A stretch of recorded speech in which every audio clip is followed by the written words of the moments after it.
पोलिसांकडून निलेशची आर्थिक बाजू कमकुवत करण्यासाठी प्रयत्न केले जात आहेत। कोथरूड परिसरामध्ये पोलिसांनी घेतलेल्या त्याच्या घराच्या झडतीत 2 कारतूस सापडली होती, 4 पोंगळ्या सुद्धा सापडल्या होत्या।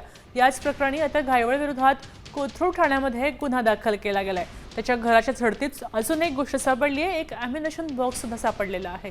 तो रिकामा असला तरी सुद्धा त्याने तो कुठून मिळवला हा प्रश्न उपस्थित होतोय।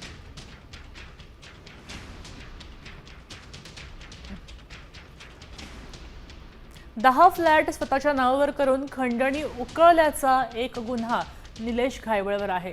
तर दुसऱ्या नावाने सिम कार्ड वापरलं असाही एक गुन्हा आहे।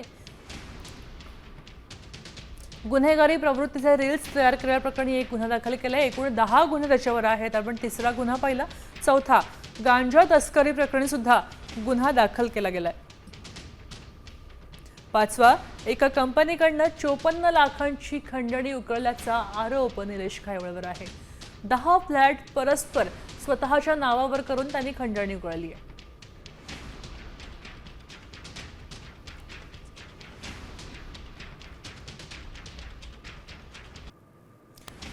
गुन्हेगारी प्रवृत्तीचे रील्स तयार केल्याप्रकरणी सुद्धा गुन्हा दाखल केलेला आहे आणि त्याचबरोबर गांजा तस्करी प्रकरणी गुन्हा दाखल केलाय।